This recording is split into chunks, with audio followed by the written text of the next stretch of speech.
ఎందుకు అసలు ఏమైంది? ఎందుకు దేవుణ్ణి మర్చిపోయే తత్వం వచ్చింది? వాళ్ళ దగ్గర నుంచి మనం నేర్చుకోవాల్సిన పాఠం ఏంటి? ఒక్క పేజీ వెనక్కి తిప్పండి. న్యాయాధిపతుల గ్రంథం 1వ అధ్యాయం.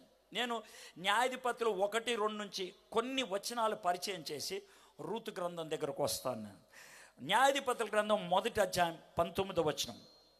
యెహోవా యూదా వంశస్థులకు తోడై ఉన్నందున వారు మన్య దేశమును స్వాధీనపరచుకొండ్రి. అయితే మైదానమందు నివసించు వారికి ఇనుప రథములున్నందున వారిని వెళ్ళగొట్టలేకపోయిరి. ఆ మాట గుర్తుపెట్టుకోండి. ఏ మాట? వెళ్ళగొట్టలేకపోయిరి. వెళ్ళగొట్టలేకపోయిరి. దేవుడు ఒక మాట చెప్పారు, మీరు అక్కడికి వెళ్తే కొన్ని మీ దగ్గర ఉండకూడదు, కొంతమందితో మీరు ఉండకూడదు, కొంతమంది జోలికి వెళ్ళకూడదు, కొంతమందితో స్నేహం చేయకూడదు, కొంతమందికి మీ అమ్మాయిలు ఇచ్చి పెళ్లి చేయకూడదు, కొంతమందికి మీ అబ్బాయిల్ని అమ్మాయిలకి ఇచ్చి పెళ్లి చేయకూడదు, వాళ్ళని దూరం పెట్టండి అని అన్నాడు ఆయన. కానీ వాళ్ళు వెళ్ళగొట్టలేదు. చూడండి 21వ వచనం. యెరూషలేములో నివసించు ఎబీసీలను బెన్యామీను వారు వెళ్ళగొట్టలేదు. 27వ వచనం చూడండి. మనష్షీలు స్వాధీనపరచుకోలేదు. 29వ వచనం. ఎఫ్రాయిములు వెళ్ళగొట్టలేదు. 30వ వచనం. జెబులీనీలు వెళ్ళగొట్టలేదు. 32వ వచనం. మరియు ఆ దేశ నివాసులైన కనానీలను వెళ్ళగొట్టక వారి మధ్యన నివసించిరి. 32వ వచనం. నెఫ్తాలీలు వెళ్ళగొట్టలేదు. కానీ అర్థమవుతున్నాయన్నీ అంటే వాళ్ళతో కలిసిపోయారు, వాళ్ళలో ఒకటి అయిపోయారు. మనం కూడా అదే చేస్తున్నాం. చుట్టూ ఉన్న వాళ్ళతో కలిసిపోతే జాగ్రత్తగా వినండి. ఏ విషయాల్లో కలవాలి, ఏ విషయాల్లో మనము గోడ కట్టుకోవాలి నేర్చుకోవాలి. స్నేహం చేయాలి, కానీ విశ్వాసం విషయంలో, సిద్ధాంతం విషయంలో, పవిత్రత విషయంలో గోడ కట్టుకోవాలి. ఎస్, నీ పక్కన కూర్చుంటా కానీ నువ్వు తాగే మందు నేను తాగను. ఎస్, నీ పక్కన కూర్చుంటా, నువ్వు చూసే సినిమా నేను చూడను. నీ పక్కన కూర్చుంటా, నువ్వు వేసే యతవేషాలకి నేను తానా అనలేను. యేసు ప్రభు పాపులకు మిత్రుడు, కానీ పాపులతో కలిసిపోలేదు ఆయన. పాపులకి ఆయనకి ఒక గోడ ఉన్నది. నీ చుట్టూ ఉన్న వారితో అలా ఉండగలుగుతున్నావా? ఒకవేళ లేవు అని అంటే నీకు ఇశ్రాయేలీయులకి ఏమీ తేడా లేదు. సో దేవుడు పదే వాళ్ళని ఏం చేశాడు తెలుసా? బుద్ధి చెప్పడానికి శత్రువులకు అప్పగించాడు. కొన్నిసార్లు ఫిలిస్తీన్లు, కొన్నిసార్లు మిద్యానీయులు, కొన్నిసార్లు మోయాబీలు వాళ్ళ చేతికి అప్పగించారు. ఆ టైంలో వాళ్ళు గోల పెడితే న్యాయాధిపతులను పంపించారు. అది దెబోరా అవ్వచ్చు, లేకపోతే గిద్యోన్ అవ్వచ్చు, సంసోన్ అవ్వచ్చు. ఈ విధంగా న్యాయాధిపతుల్ని పంపించారు. కానీ చివరికి ఏమైంది? 21వ అధ్యాయం న్యాయాధిపతుల గ్రంథం 25వ వచనం. 21వ అధ్యాయం 25వ వచనం. ఆ దినములలో ఇశ్రాయేలీయులకి రాజు లేడు. రాజు లేడు అని అంటే ఎలా అర్థం చేసుకోవాలి? సెంటర్లో పోలీసు లేడంటే ఎర్ర లైట్ ఉన్నప్పుడు కూడా వెళ్ళిపోతాం మనం. సెంటర్లో పోలీసు లేడు అని అనుకుంటే ట్రిపుల్స్ కాదు, బండి మీద నలుగురున్న వెళ్ళిపోతూ ఉంటాం. ఇది మనకున్నటువంటి వ్యవహారం. మనకి పోలీసోడు లేకపోతే ఇష్టం వచ్చినట్లు వ్యవహరిస్తాం. వాళ్ళు పైన రాజు లేడు అనుకున్నారు. ఏం చేశారంట? ఆ దినముల్లో ఇశ్రాయేలీయులకి రాజు లేడు, ప్రతి వాడును తన ఇష్టానుసారముగా ప్రవర్తించవచ్చును. ఈ రోజుల్లో ఈ మాట మనం వినమా? ఈ మాట వినమా? తల్లి, తండ్రి, కొడుకు, కూతురు ఉంటారు. వాళ్ళ వ్యవహారాలు చూస్తూ ఉన్నాం అనుకోండి. ఒకవేళ కొడుకు రాత్రి 12 గంటలకు వస్తాడు. ఏం బాబు ఇప్పుడు దాకా ఏం చేస్తున్నావు అంటే, నా ఇష్టం, నువ్వు ఆర్డర్ అడగడానికి అంటారు. కూతురు ప్రార్థన జరుగుతూ ఉంటే గదిలో కూర్చొని రాదు, కొద్దిసేపు ఉన్నాక వస్తుంది. లోన ఏం వీడియోలు చూస్తుందో, ఎవరితో చాట్ చేస్తుందో తెలీదు. ఏం చేస్తున్నావు అమ్మ లోన్ అంటే, నీకెందుకు, నా ఇష్టం అంటదే.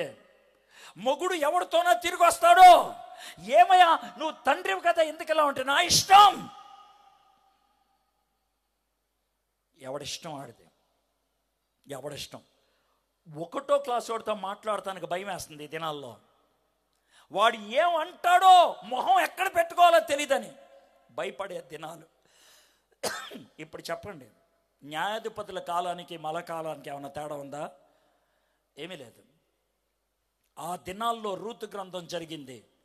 ఈ దినాల్లో కూడా రూతు గ్రంథం జరగాల్సిందే. న్యాయాధిపతులు అనే అడవిలో పుట్టినటువంటి అద్భుతమైనటువంటి రోజా తోట రూతు గ్రంథం. కటికి చీకటి అనేటువంటి న్యాయాధిపతుల గ్రంథంలో పుట్టినటువంటి వెలుగు రూతు గ్రంథం.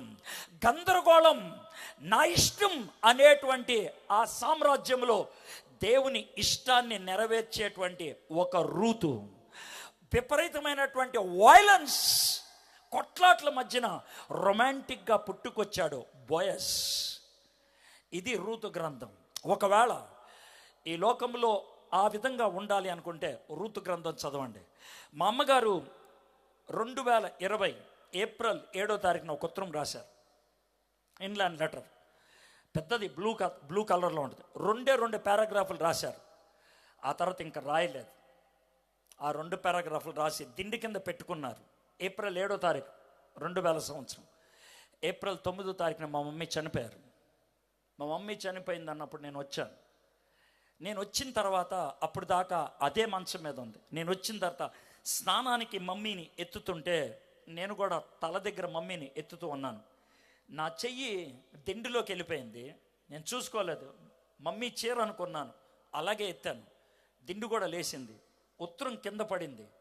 నెమ్మదిగా ఆ ఉత్తరం తీసి చదివితే నాకు మా అమ్మ రాసిన చివరి ఉత్తరం పూర్తి చేయలేదు. ఆమె 2 పారాగ్రాఫులు రాసింది. అందుట్లో 2వ పారాగ్రాఫ్లో రాసిన మాట నేను ఎప్పటికీ మర్చిపోలేను. బాబు, నువ్వు ఈ లోకంలో తామర పువ్వులాగా ఉండాలిరా. తామర పువ్వు పుట్టేది బురద నేలలో, తామర పువ్వు వచ్చేది మురికి నీళ్ళల్లో. కానీ తామర పువ్వులో ఎప్పుడు మురికి అంటుకోదురా. తామర పువ్వులోకి ఎప్పుడు మురికి వెళ్ళదురా. నువ్వు జీవించేటువంటి ఈ లోకం మురికిది. నువ్వు జీవించేటువంటి ఈ సమాజం మురికిది. అందుకని సమాజంలో కలిసిపోవద్దు. సమాజం పైకొచ్చే తామర పూల. ఆ మాట రాసి ఫుల్ స్టాప్ పెట్టింది. ఆ తర్వాత ఏమి రాద్దాం అనుకుందో నాకు తెలియదు. చచ్చిపోయింది ఆమె, చచ్చిపోయింది. రూతు గ్రంథం గుర్తొస్తుంది మా అమ్మని చదివినప్పుడల్లా. రూతు గ్రంథం చదివినప్పుడల్లా మా అమ్మగారు గుర్తొస్తారు. రూతు గ్రంథం 1వ అధ్యాయం మళ్ళీ వచ్చేద్దాం. న్యాయాధిపతులు ఏలిన దినముల యందు దేశములో కరువు కలగగా. ఎందుకు వచ్చింది కరువు ఎందుకు వచ్చింది? కరువు దేవుడి కోపం వస్తే వస్తుంది. గుర్తుపెట్టుకోండి, వర్షము, వాతావరణము ఎప్పుడూ దేవుని ఆధీనంలో ఉంటాయి. కొంతమంది పాస్టర్లు ప్రార్థన చేస్తూ ఉంటే పిచ్చ కోపం వస్తుంది నాకు. ఎందుకు సార్ అని అంటే వాళ్ళు చేసే ప్రార్థనలు ఏమంటారు తెలుసా? దేవా, వాతావరణాన్ని నీ అధీనంలో పెట్టుకో ప్రభా. ఎవడ్రా అధీనంలో లేదని చెప్పింది? ఎవడ్రా? సృష్టి దేవుని యొక్క అధీనం తప్పుద్రా ఎప్పుడైనా? తప్పదు. దేవుని మాట జవదాటగలిగేది ఈ విశ్వంలో ఎవ్వరు లేరు, ఎవత్తి లేదు. ఒకడే ఉన్నాడు. ఎవడాడు? అది నువ్వే. చెప్పిన మాట వినకుండా ఉండేది మనమే. వర్షం వచ్చిందంటే దేవుడే కారణం, వర్షం రాలేదంటే దేవుడే కారణం, పురుగులు వచ్చాయంటే దేవుడే కారణం, జబ్బులు వచ్చాయంటే దేవుడే కారణం. ఒకసారి చూడండి మీకు అర్థం అవడానికి. దినవృత్తాంతములు 2వ గ్రంథం 7వ అధ్యాయం.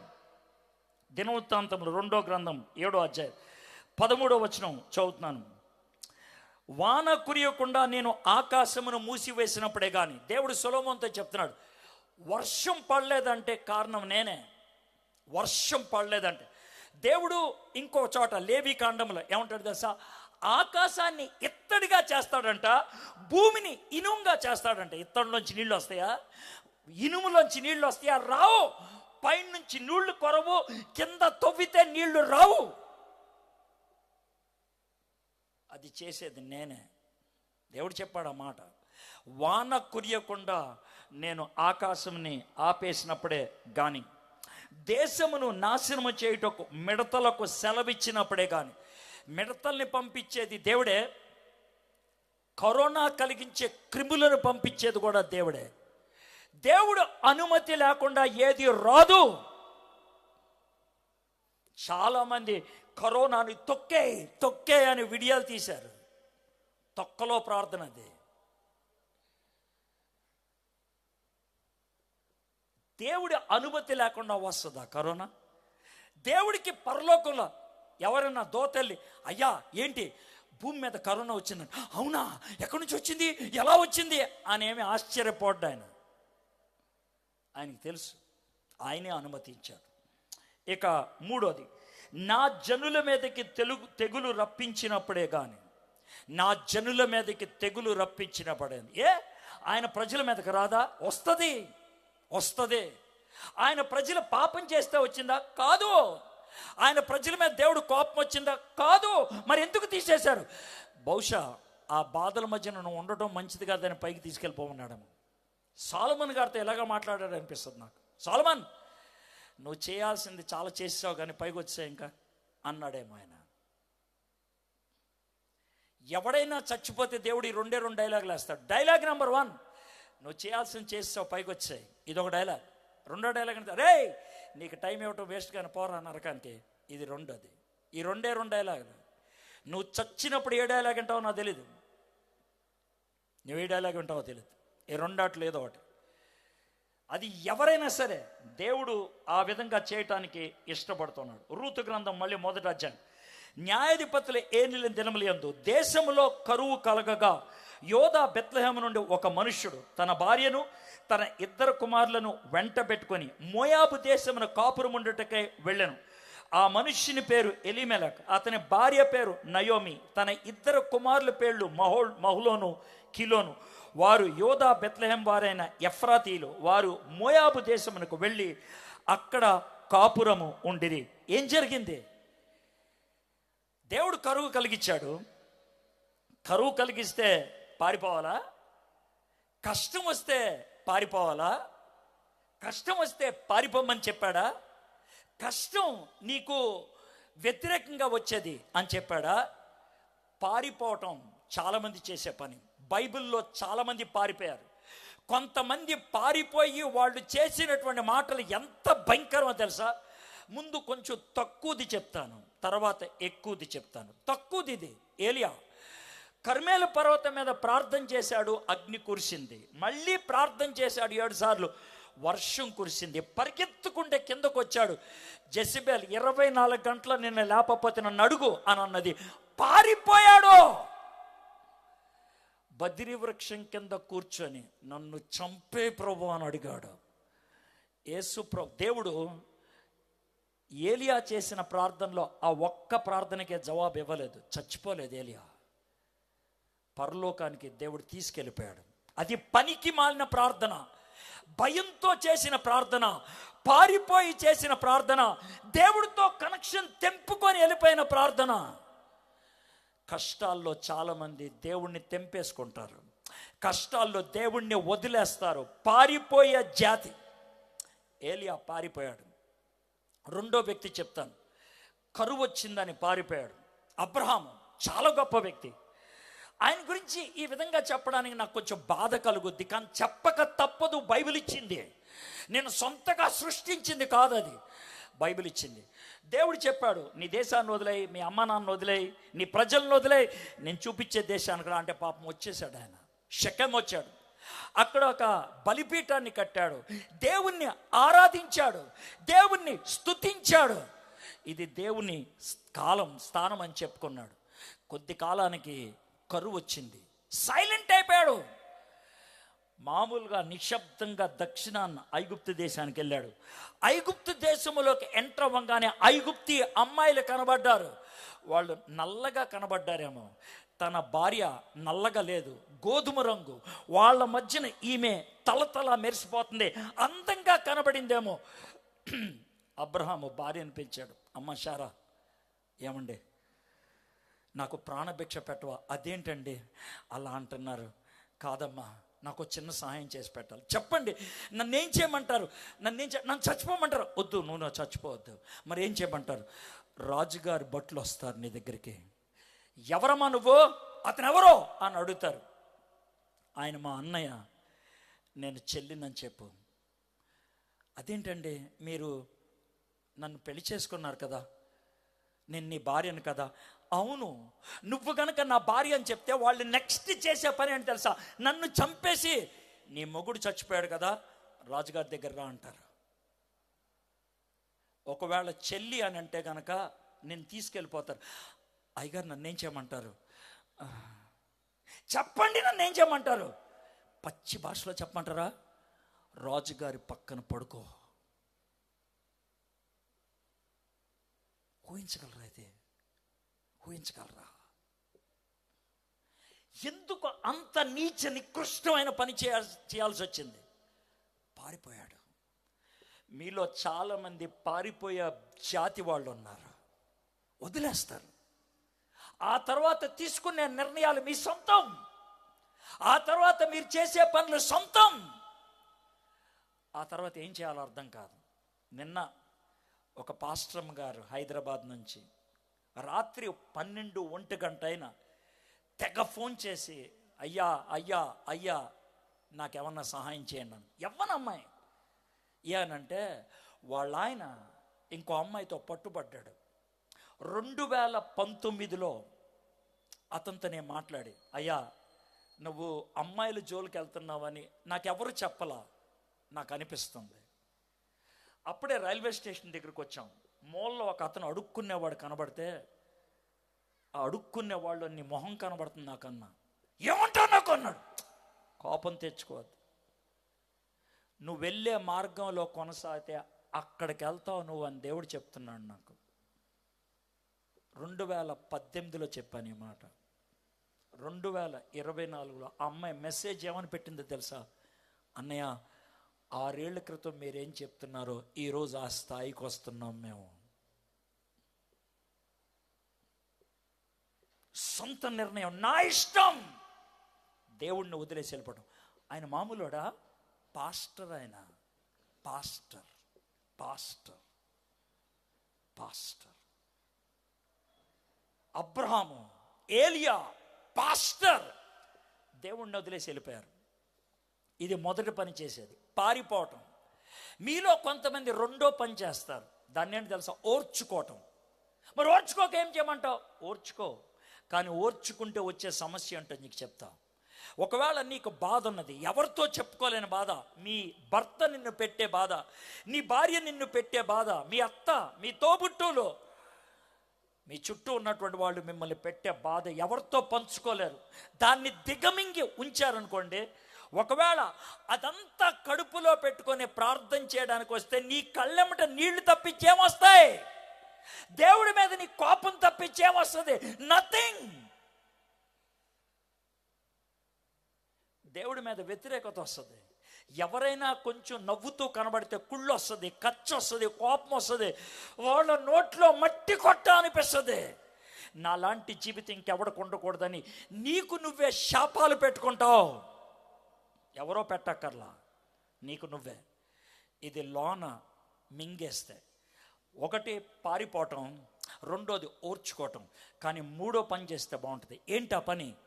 దేవుని సన్నిధిలో ఉన్నది ఉన్నట్లు ఒప్పుకోవటం. ప్రభా, ఇది నా పరిస్థితి, ఇది నా స్థితి, ఇది నాకున్నటువంటి బాధ, ఇది నాకున్నటువంటి ప్రశ్న. చెప్పొచ్చుగా దేవుడితో, చెప్పకూడదా? మీకు అద్భుతమైనటువంటి ఒక ప్రార్థన చెప్తా. ఈ ప్రార్థనకి మించి నేను ఇంకో జవాబు ఇవ్వలేను, ఇంకో ఉదాహరణ ఇవ్వలేను. ఏంటది? సాక్షాత్తు యేసుక్రీస్తు ప్రభువారు శిలువ మీద ఉన్నప్పుడు ఆయన చేసిన ప్రార్థన, నా దేవా నా దేవా ఎటు వెళ్ళిపోయావు? చేశాడో లేదా ప్రార్థన? యేసు ప్రభు అంతటోడు ఆ ప్రార్థన చేశాడు. ఎటు వెళ్ళిపోయావని. నువ్వెందుకు చేయకూడదు? నేను ఎందుకు చేయకూడదు? గెత్సెమనే తోటలో పిడికిలి బిగించి ప్రార్థన చేస్తావంటే చెమట రంధ్రాల్లో రక్తం వస్తున్నప్పుడు, తండ్రి నీ చిత్తమైతే ఈ గిన్నెను నా నుంచి దూరం చేయి అడిగాడు. పౌలు ఈ ముళ్ళు ఎందుకుంది చెప్పు నాకు అడిగాడు. దాచుకోవద్దు, ఓర్చుకోవద్దు, దేవుని ముందు ఒప్పేసుకో. దేవుని ముందు ఒప్పేసుకో. దేవా, ఇది నా పరిస్థితి, దీని నుంచి బయటికి తీసురా. లేదంటావా, ఇది నేను తట్టుకునే కృపనివ్వు. నీ కృప నాకు తోడుగా ఉంటే నిన్ను నేను తిట్టను. నీ కృప నాకు తోడుగా ఉంటే నాకు బాధ అనిపించదు. నేను కూడా స్టెఫన్ లాగా రాళ్ళు మీద పడుతుంటే, నేను చచ్చిపోతుంటే, నా ప్రాణం నాలోంచి బయటకు వస్తుంటే, ఆ క్షణాల్లో నేను అనే మాట, తండ్రి వీరేం చేయుచున్నారో వీరెరుగారు, వీరిని క్షమించండి, పరలోకము నాకు కనబడుతుంది, క్రీస్తుని నేను చూస్తున్నా అనే మాట చెప్పగలుగుతాను. చచ్చిపోయేటప్పుడు కూడా what a great privilege it is. మనల్ని దేవుడు పారిపోవడానికి సృష్టించలా, దేవుడు నిశ్శబ్దంగా ఓర్చుకోవడానికి సృష్టించలా. యోబు ఆ విధంగా ఓర్చుకొని తట్టుకోలేని పరిస్థితిలో ఉన్నప్పుడు దేవుడు 64 ప్రశ్నలు అడిగాడు, జవాబులు చెప్పలేనప్పుడు చివరికి వచ్చినప్పుడు యోబు ఏం కావాలో అర్థం చేసుకున్నాడు. 42వ అధ్యాయం యోబు గ్రంథం. దేవా, నువ్వు నాతో ఉంటే చాలు, నాకు ప్రశ్నలకు జవాబొద్దు, నువ్వు నాతో ఉంటే చాలు. ఆ దేవుని సన్నిధిని కోరుకున్నాడు ఆయన, దేవుని ప్రసన్నతను కోరుకున్నాడు ఆయన. క్షామం మధ్యన, సమస్యల మధ్యన, ఒళ్ళంతా గీక్కునే జబ్బుల మధ్యన నువ్వు నాతో ఉంటే చాలు. స్టెఫన్కి ఆ అనుభూతినిచ్చాడు, పౌలుకి ఆ కృపనిచ్చాడు, యోబుకి ఆ సహాయాన్ని అనుగ్రహించాడు. దేవుడికి ఇవ్వడానికి ఇష్టపడుతున్నాడు. నీ జబ్బులు పోతాయని నేను చెప్పట్లా, నీ సమస్యలు పోతాయని నేను చెప్పట్లా, అది దేవుడి ఇష్టం. కానీ వాటి మధ్యన ధైర్యంగా నిలబడిగే దమ్మిస్తాడు దేవుడు. God will give you that strength. మీలో కొంతమందికి అనుమానం వచ్చి ఉండొచ్చు, దాన్ని క్లారిఫై చేస్తే బాగుంటుంది. సార్ ఎప్పుడు బూట్లు ఇప్పేసి వచ్చేవాడు, ఇప్పుడు ఎందుకు ఇప్పి రాలేదని. దీన్ని ట్రోలింగ్ చేస్తే బాగుంటుందా, చెప్పులు వేసుకొని ప్రసంగం చేయొచ్చా అని ఒక షార్ట్ వీడియో తీస్తే బాగుంటుందా అని అనిపించవచ్చు మీకు. అయితే నేను ఎందుకు వేసుకున్నానంటే, చెప్పులు లేకపోతే ఎంతసేపు నేను నుంచోలేను. నాకు ఈ కాలుకి ఆపరేషన్ అయింది, ఈ కాలుకి ఇంకా అవ్వలేదు. నాకు 2 కాళ్ళకి నొప్పులు, కింద కుషన్ లేకపోతే నా కాళ్ళు ఇంతసేపు ఉండలేవు, వణుకొస్తుంది, నిలబడలేను నేను. అందుకే వేసుకున్నాను. దేవుడు నా కాళ్ళకున్న నొప్పి తీలా, ఆ నొప్పి నాకున్నంతసేపు దేవుని కృపను అనుభవించే శక్తినిచ్చాడు. That's what God has given me. నా జబ్బు పోయిందని నేను చెప్పట్లా, ఉండనే. ఆ జబ్బు నా జీవితానికి ఆశీర్వాదమైంది. దేవుడిని ఎప్పుడు మర్చిపోకుండా చేసింది, దేవుడికి ఎప్పుడు దగ్గర చేసింది. నాకు దేవుడు నిన్ను పారిపోవటానికి సృష్టించలా, దేవుడు నిన్ను ఓర్చుకోవడానికి సృష్టించలా. దేవుడు ఒప్పుకొని తాను శక్తిని నీకు అనుగ్రహించడానికి ఇష్టపడుతూ ఉన్నాడు. సరే,